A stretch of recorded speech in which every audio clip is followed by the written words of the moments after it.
Before I get into the video, I just want to say I know it took longer than expected. Day 2 should have came sooner, but December just did not allow that. I lost my grandma right before Christmas. My dog had to go through 2 major surgeries in the same week. I had to make a couple trips to the cancer clinic in between all of it. So this project had to sit for a moment. When I finally sat back down with this song, it brought me back to a time when everything felt impossible to process.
Honestly, I didn't even know what this song was supposed to be when I first started it.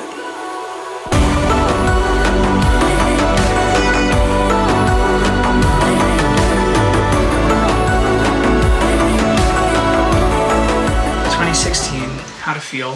When I came home from the funeral, everything felt louder than it should have been. And I had just met so many people in Christina's life that I hadn't gotten a chance to meet before. Friends, people she grew up with, family. I could definitely feel it. Quiet question hanging around the air of some of the others, like, who's this guy? And I get it.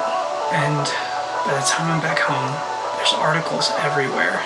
Just stories being written by people who didn't know us. Some mentioning this picture Christina posted of us, and I'm just trying to understand where I fit inside all of it. And this was on top of being emotionally broken as it is. I remember thinking to myself, do you deserve to be this devastated? So, little side quest. I'm currently in Texas. I was in the middle of talking about how to feel and where I was when I was writing it. Randomly, I got called into work at the studio, and then I had to go and fly on a plane to come to Texas. So I'm gonna have to move this into day 2.5. Gonna have to finish this video right when I get back, but I figured I would make a little video and update you guys. I probably should have named these episodes instead of days, since episode 1 took several days because of technical difficulties and figuring out how to actually make videos like this. And now obviously I'm kind of bouncing around, traveling a little bit. You know, it's kind of fitting because time seems to be stuck in place. Sometimes it feels like one day takes several days to go by. You know, it fits. Day 2, Songs for Christina still proceeds. See you guys when I get home. Sorry about that hiccup. I was supposed to have this video done before heading to Texas, but then I got called last minute into the studio, pushing this back a couple weeks again, so. But anyways, where was I? Basically, the stage of grief I was in while writing How to Feel was, on one hand, grieving hysterically and openly, and on the other hand, just feeling unfounded and undeserving and just confused in my grief. I had all these outside influences, both negative and positive, in my ear every day, and I was told by certain people that I should take these songs down off of the internet, so I did for a little while. At that point, I didn't know if I was allowed to feel the way I was feeling. I didn't know if loving her out loud was something I had earned, so I had really wrestled with whether or not I should just keep it to myself. At night, I'd go to the diners that we used to go to alone. The waitresses that we'd see together would be there, and they knew. They'd come and try to talk to me, but had nothing in me to say. was a shell of a person, and I had real close friends who were trying to help at the time. They'd try to take me out and get my mind off of things, and I'd go, but then I'd just wind up drinking and disappear into myself and close up, and it just wasn't worth it. And when I was at home alone, I'd break down. So I'd write some music.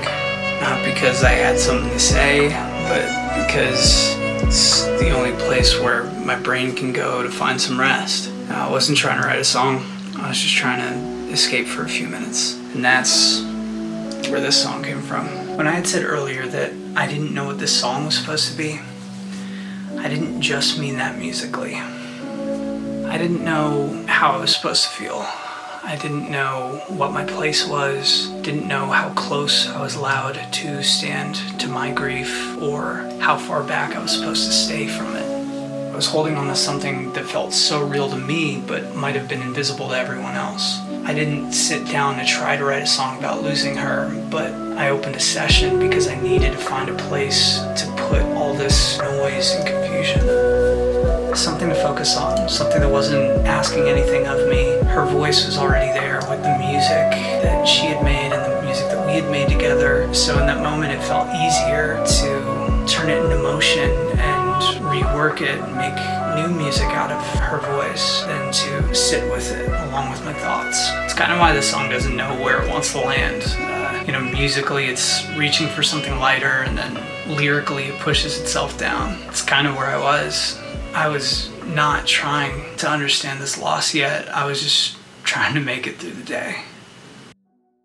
So when I first opened the session, I started with two things. A vocal from an original song of Christina's and piano that I was just laying down that night. So I'll show you a piece of the Christina vocal, the original one, and then I'll show you what I wound up chopping it into. So this is the original Christina vocal. I'll just show you a piece of it. I am not the type to lose my head. I'm not into crushing. It's out of the question. Won't regret the things I never said. So I never risk it, never release it. I mean, this whole track is really awesome. It's obviously not like How to Feel at all, but I really liked the melodic movement of it. The way I like to do it, I like to take the original song that Christina did, I like to just kind of reinvent it, right? I wanted something to move. Like I wanted to still feel like she was singing. And so I took those notes that she was singing in that piece, I just really moved them around. And all this green here that you're seeing, this is all Christina. Let me solo these. And these are all automations. You can see these are different formant switches, different filters, different reverb automations.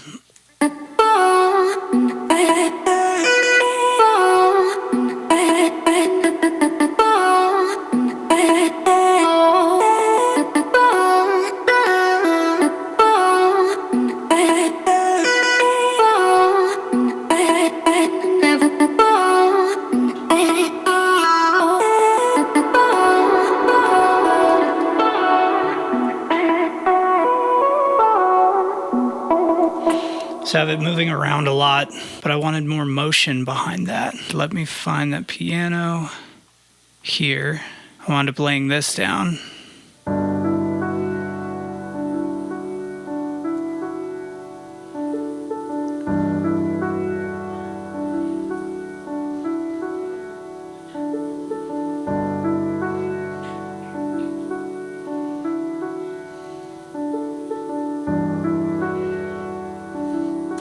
Right, just something really somber. But then you pair them both up, right? You pair Christina and the piano up, and it kind of feels like this moving piece. It feels like water ebbing and flowing, like a siren in the water type thing here, like this.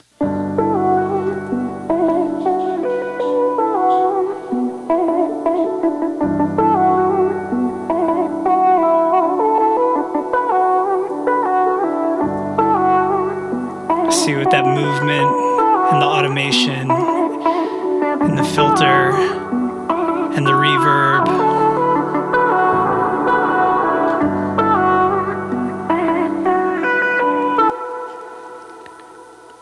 me zoom out a little bit really quick. You see how big this session has gotten over the years, but it is really amazing how vital just these two pieces have been throughout, right? Just these two elements. So really quick, I had to go in and color code everything because, the title of this is like OBS sesh. This isn't the actual session that I've been working in because when I tried to screen record this, the real session just chokes up. So I had to stem out stuff. Anyways, so after I wound up getting the vocal chop and the piano in place, I started writing. I kind of just wrote how I was feeling in that moment, and production of the song just kind of started coming to me. It wasn't very hard for me to find the vision of how I wanted the production to be. Problem is that it's kind of hard to execute what I wanted to do. Me and Christina, we were taking a lot of influence in the music that was out at the time. And man, what a good era that was. I mean, between like future-based music that was out, dark pop songs that were out, really good, like almost cinematic pop kind of getting its spotlight at the time. And we were super inspired by that when we were writing. A lot of my music in general kind of fits this vibe. I like the slow, four to the floor, epic cinema feeling meets that heavy electronic pairing with the cinema. There's the producer that's like, oh, if you can't make a hit with 4 sounds, then you're not that good of a producer. I'm kind of on the opposite spectrum. I'm the guy that producer's making fun of. Anyway, I don't have to ramble on that. Let's kind of dive into what's going on. Let me mute the vocals real quick.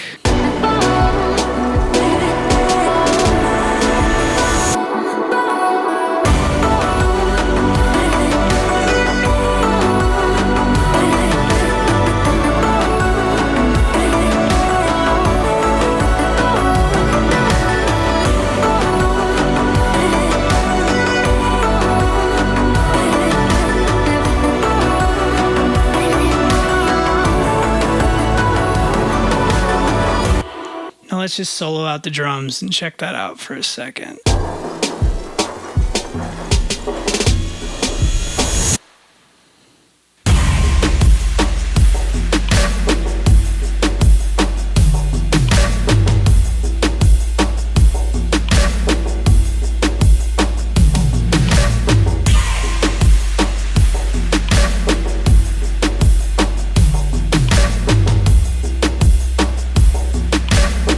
Then all these brownish sounds are like the organic sounds. This song does need a lot more truly organic sounds, like what we're going to do later. I'm going to start writing and tracking live bass, and there's no electric guitar in this yet, but this whole section so far is what I have of organic-ish stuff and cinematic stuff. So there's like some choir, some strings, the piano's in this section.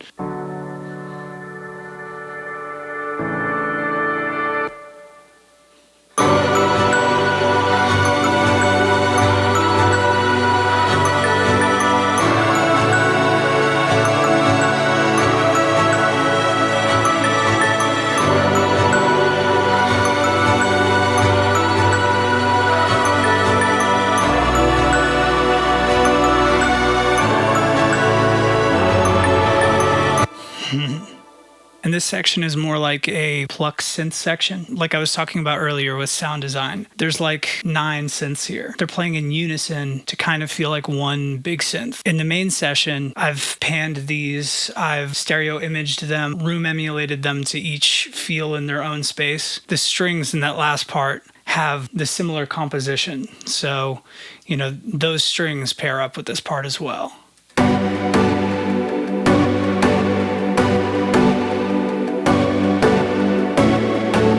So if I grab these strings,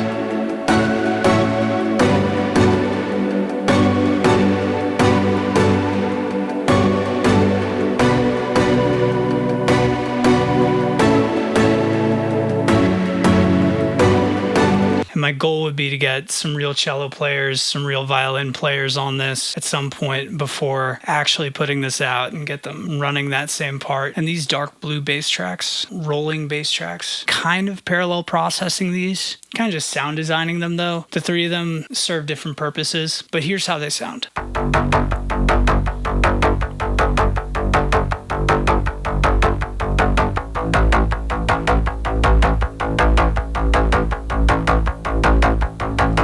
And here's how they sound individually. Here's one. The other. And this one. So see how they each have a different character to serve their own purpose so that they don't conflict with each other. And then there's one other bass under them. You know, like in funk music, you know, they only need the bounce. But since this is more like an epic thing, as that's bouncing, you kind of need some sustenance under it. So I have this bass as well, just sitting there. So with all of them.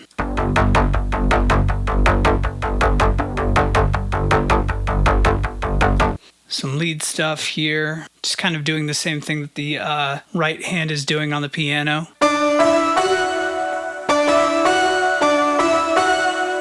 They really stand out as a whole.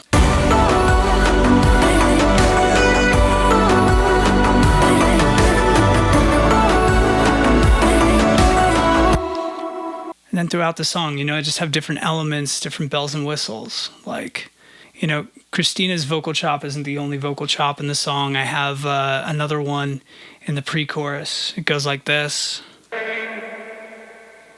It sounds like this.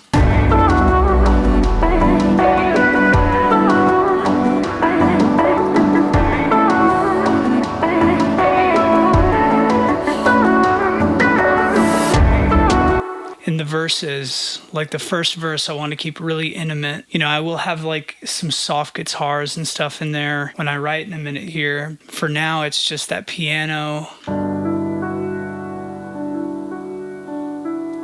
And then just some landscape, you know, some pads that are like one other.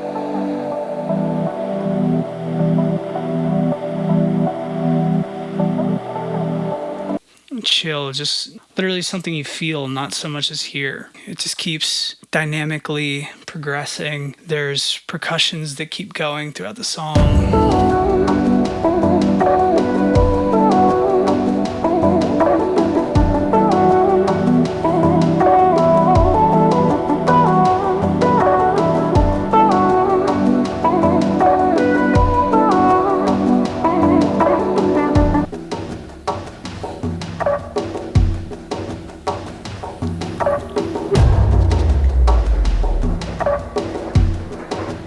Just want to feel like a soundtrack.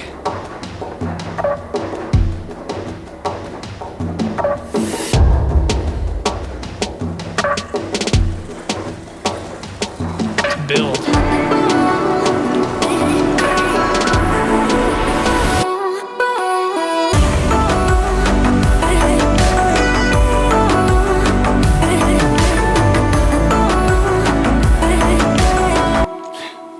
All right, I think that's enough listening for now. I think it's time we start writing this song. I'm gonna go grab the guitar and the bass, and I will probably sit here for a while. So you guys are gonna watch me in a time lapse, probably, and then I'll show you guys the riffs I come up with. All right, let's go.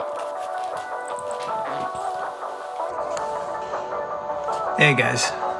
So, same thing happened. I was in the middle of doing that video. I was trying to get it done before another plane ride here to Anaheim. I didn't quite get it done quick enough. I did write the guitar parts, so I was going to just do them here. I'm here with a band that I'm putting together. I was gonna record the guitars that I wrote at home for How to Feel here and just put them in the video. But this trip got way too busy, way too quick. But yeah, so I guess this is Songs for Christina, day 2.275, I don't know. Now you guys see why these songs taking some time. Just life gets busy. But yeah, anyways, I'll be heading back home in a few hours now. I'll get back to finishing this video. All right, talk soon. When I'm a little lost, I need a little guiding light. Can you show me tonight? How to feel. Side quest number 3. I'm sure you guys love this by now. I'm here at City of Hope doing my chemo stuff. They're doing my labs, EKGs, and giving me more daily non-radiational chemo. Should be only a few hours. And I get to go back home and just get back to you. So yeah, bada boom. The pharmacy here does take a good amount of time to get me my chemo, so maybe I'll just take you guys around the park a little bit. And by the way, if you guys are like, Steven, we really don't care about your side quests, just get to the freaking music. Let me know. I just want you guys to get a good idea as to why this music takes so long to get done. This is like the musical Stompy Square. It's pretty sick. The idea is like you dance on it and make a song. Maybe I could sample it.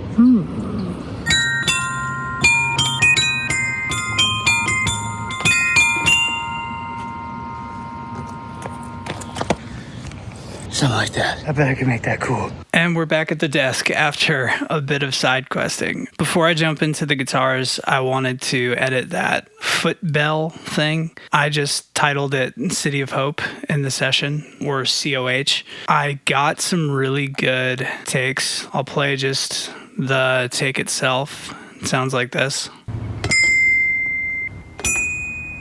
Just a bunch of random hits. A bunch of background noise. You can hear the park. After tuning it, I got a couple of the low hits and a couple of the high hits. You can see my transposition, but dude, this sounds sick. I had it match what the right hand on the piano was doing.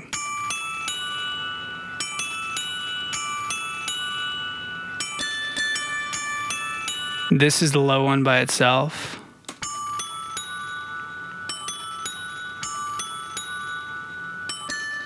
And this is the high one.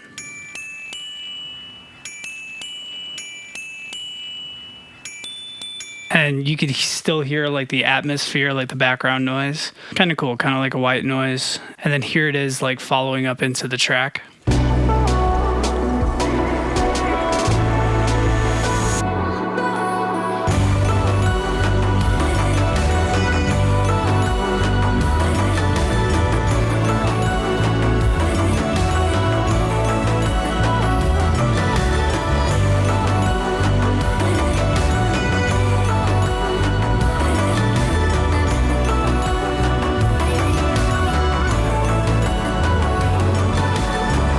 I think it's really sick. So this is just like a 2-track, just the wave file of the song. I'll mix it in once I get these guitars put together. Let's track the guitars. So if you've ever recorded with me before, you know I like to track a lot because I like to make sure that I get it perfect. But I'll just clip in bits and pieces of these riffs as I go. I did write all these riffs like right before I left for Anaheim on Side Quest 2. They're pretty cool riffs. In the verse I did want like just slightly a bit more movement. I don't know if I'm going to save it for verse 2 or if I'll keep it low pass behind everything. It does go a little something like this.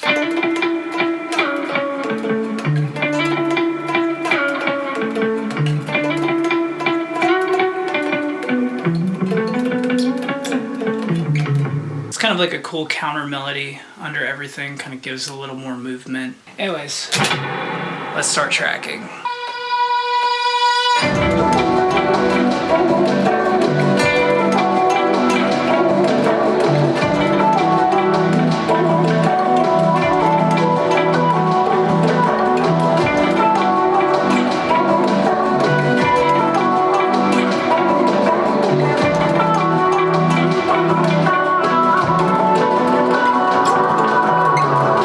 Next one's just chord support. I love ninths. So many of my songs have like sevenths, an octave up, third, but this one's ninths.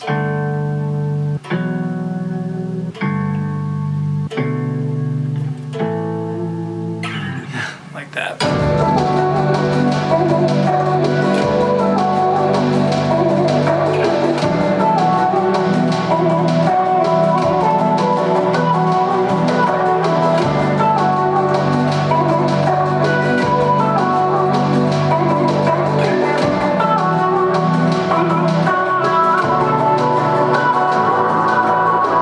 this one's kind of like a moving chord. I always tend to make these kind of riffs. When I was younger, I always was inspired by this kind of like open, chordy, dissonant chord sound. For the verses, this is moving parts.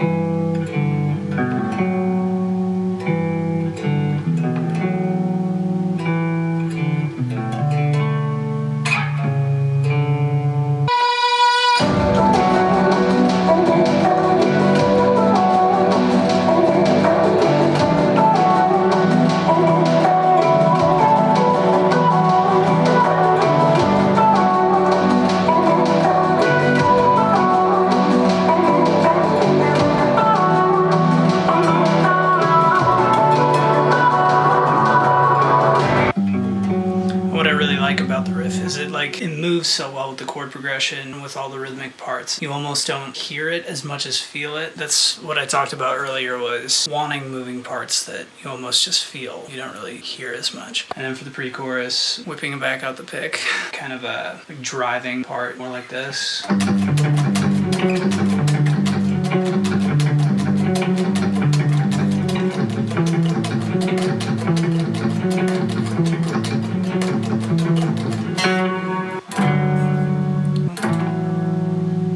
Goes up to the tonic. I really like the 7 chord being like that.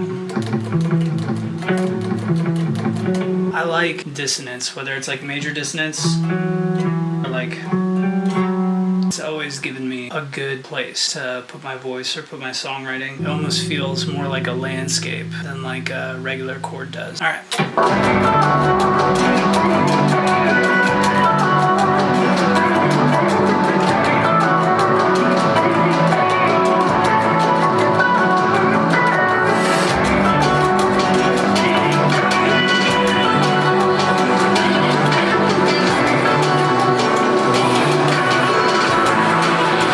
This next part's driving, just in a little bit of a softer way.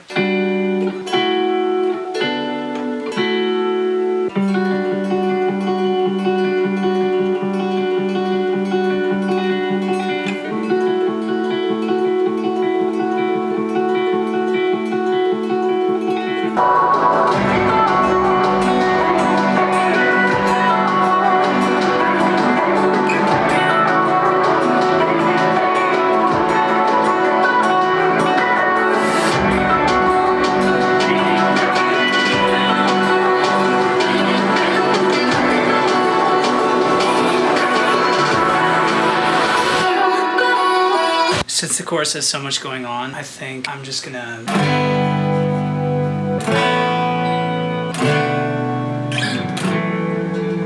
just let it roll out. Big open chords.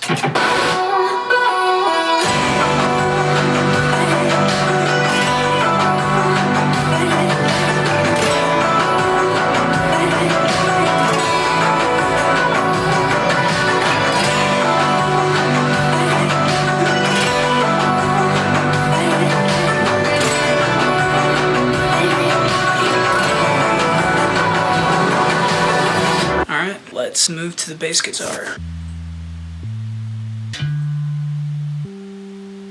I really like walking bass lines. They're easier to tuck into the mix. So the bass line I wrote for the verse goes like this.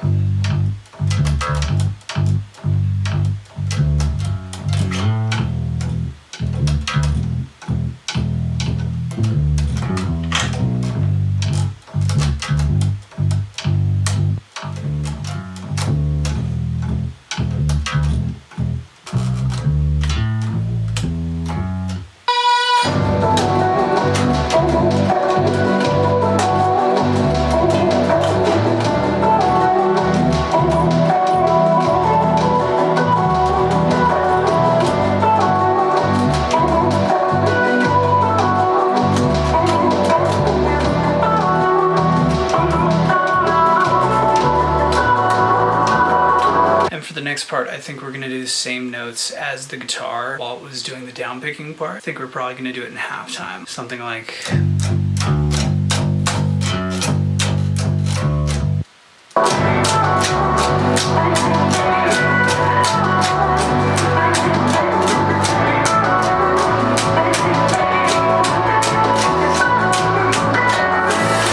Alright, so I made the bass line for the chorus part a little more active than the verse or the pre-chorus because I know that the rolling bass in the chorus, the ba-da-da-da-da-da-da, is going to be the prominent part. I want to use some of the riffs in the bass line to act more like an accent. So this will be more tucked in, but then every now and then you'll hear a bass riff. And that'll be the cool part about this bass line. The rolling bass and the synth will be the prominent part, whereas these riffs stick out here and there. The bass line's kind of like this.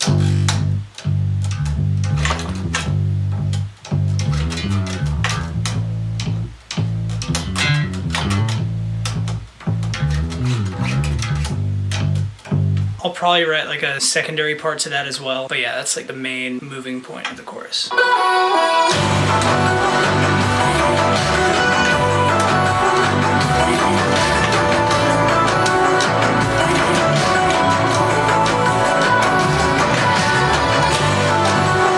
So I went back and listened to all of my riff notes from before I went to Anaheim, and I was missing one other riff for the pre-chorus. It's kind of a weird one. It goes like this.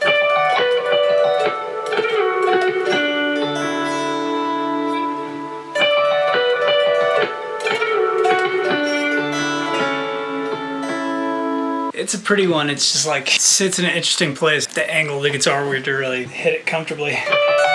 All right. Let's track this one, and then let's start editing.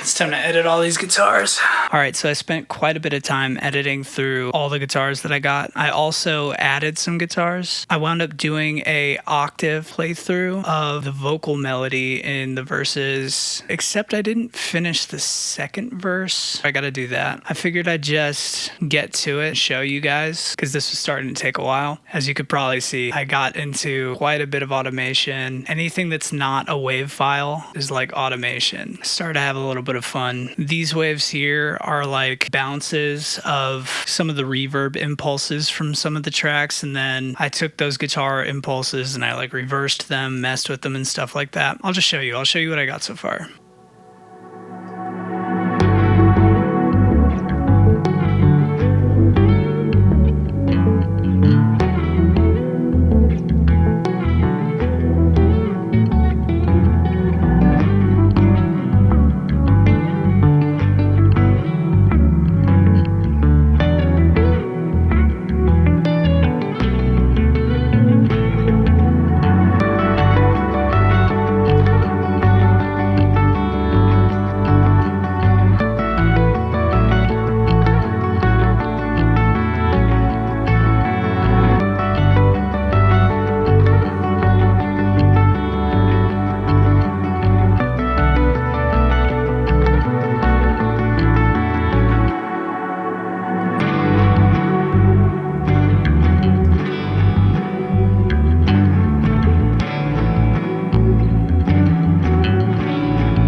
I'll just stop there. So yeah, it sounds pretty smooth so far. I really love the direction that it's going in, and there's a lot of building blocks to work with. So once I take all of this into the actual session, I can start deducting from it, see what I do need, what I don't need. But yeah, let me show you the stuff that I added, or at least some of it. This is the octave work that matches the melody in the verse.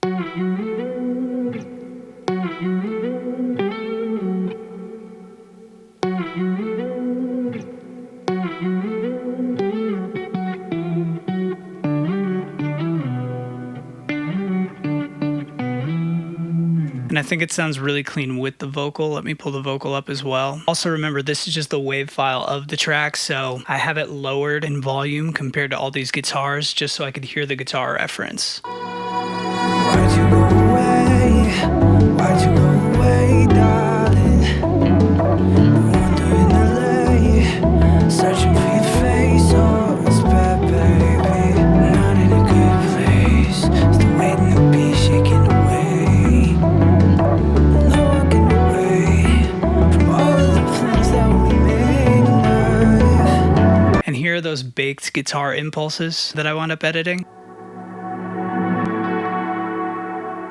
They make really cool textures throughout the song. What I did was I wound up doing a lot of editing to some of these guitars. For example, in the pre-chorus, this guitar, I automated. You can see I have some reverb automation on this guitar.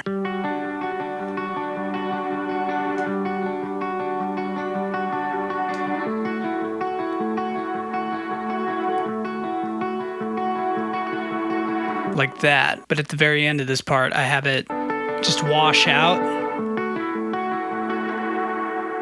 What I did was I held that part out and then I baked it so that I can capture that sound. And then I reversed it for the intro. And there's another part like that. I think that's in the bridge.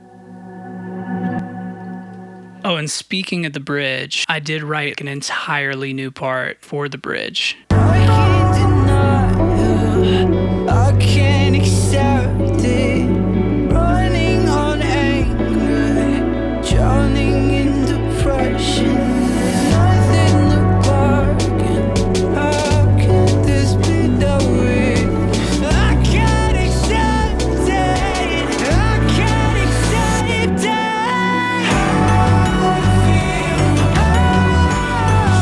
Sorry, I know the mix is crazy right now because it's just the one wave file. These are the bridge guitars.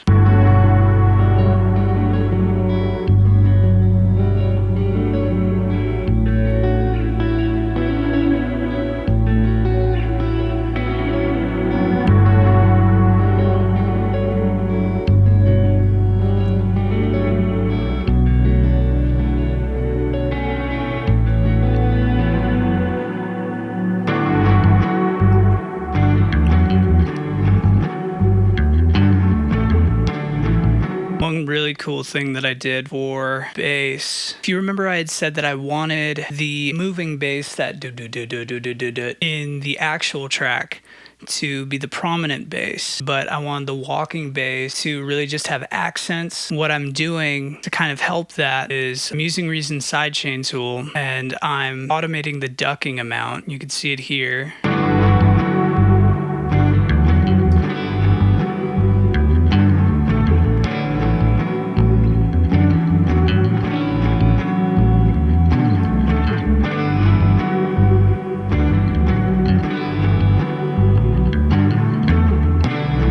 So that the bass line basically goes deep under the kick drum and deep under those prominent synth basses that I want during those main parts. And then when I want that riff to stand out, I just basically turn the wet and dry way off. And it's kind of hard to hear since I have the main track bounced out into the one wave file. But here, just so that you get an idea of it. I can't accept it.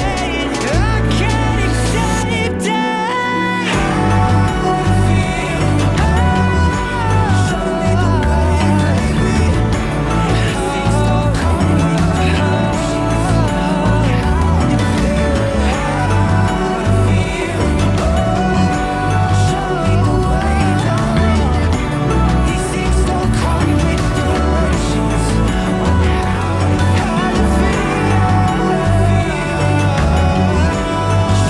Once I'm able to get all these files over to the main session, I'll be able to have this live bass guitar perfectly mixed in with the synth bass as well. And then this pre-chorus drives as well pretty good. I know I already showed you some of the automation in it, but let me show you all the moving parts as a whole without the track.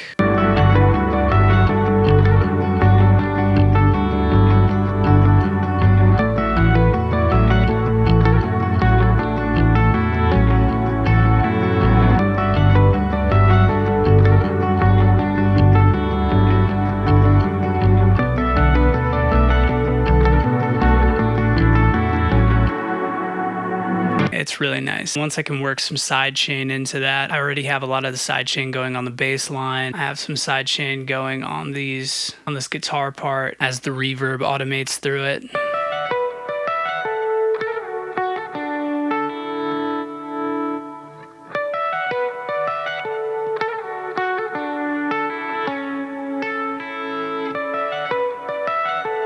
And then this part I just kind of left as is for now.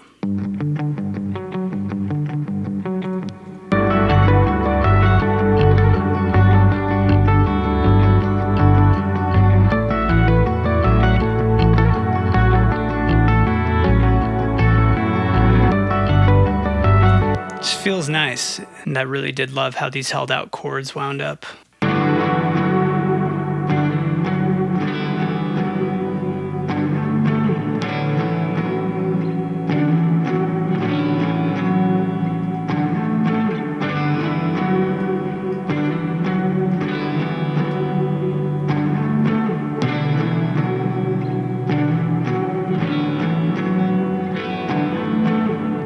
And I just had to get the guitar to do the octave of that bum, bum, bum. You know, now we have like so many different elements matching that melody. It's going to feel like just this orchestra of different sounds towards the end. And then as we move into the second verse, this moving guitar riff.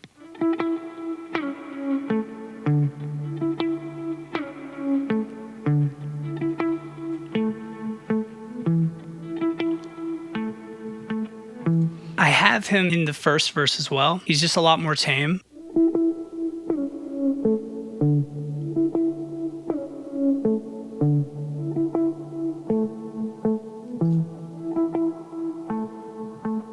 Kind of feels like a Coldplay intro to his song, chill, low filter.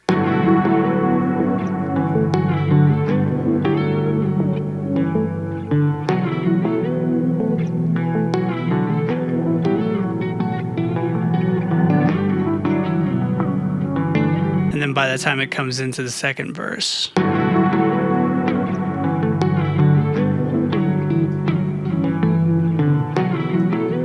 it just hits a lot harder in that second verse. I think that's kind of how I want it. But yeah, that's basically everything for the most part. I do have to finish this riff matching my vocal melody. That's easy. I'll get that done. Then I'm going to bring these into the main session. And then once I bring them into the main session, that's going to kind of be the ultimate judgment. What stays, what goes, what I'm going to have less of, what I'm going to have more of. I'm really going to be able to tuck stuff in and bring stuff out. But yeah, I'm seriously loving that this song got some real organic instrumentation in it. And I mean, hey, it even got some floor bells that I would not have gotten if I didn't think to sample those bells at City of Hope. So, like I said a bunch of times by now, day 2 really took a while to make because of schedule stuff. It's ironic that I apologized in the beginning of this video because I'm pretty sure my beard's a bit longer now. But I'm glad it happened this way. I'm happy with the guitar parts I wrote after Texas, the extra parts I wrote in this week, and I'm definitely glad that we got to visit City of Hope together. Oh, and that footbell thingy is actually called the dance chime, by the way. I spent a lot of time jumping on that thing as an inpatient after surgery. There's just something so special about having something like that hidden in Songs for Christina, especially How to Feel. Feels fitting. And actually, before City of Hope, there was another little side quest. For Christina's birthday, the whole Team Grimmy squad rounded up and threw a 3-day birthday bash. It was awesome. Just fun and super special to be able to spend time with everyone like that. And I don't remember who brought it up, but somebody that weekend mentioned time in the midst of grief. How you stay stuck in place while everyone around you keeps moving. Weeks can go by. It doesn't feel like any time has passed. Something along those lines. It made me think about this project, what this project really is, how long each day would take me. And in that context, I really do think these videos are days to me, despite how long each day would take. And you know, creatively, emotionally, I didn't think this song was gonna take me back here, how I feel now, working on it. But I guess that's the point. It started as me trying to get out of my head for a few minutes back then, and then it ended up holding on to a lot more of me than I had ever anticipated it was going to. I mean, obviously there were a ton of steps between then and now. Some I expected and some I just definitely didn't. But every time I come back to it, it's still there. Still asking the same questions. I don't think I have a better answer for it now than I did when I first started working on it. I just know it feels a lot closer today than it felt when we first started making this video. So I'm gonna leave it where it is for now. Call it a day. But we will come back to it. How to feel. And if you did make it all the way through this, thank you. Truly, it means the world that you're here for this. Songs for Christina, Day 2.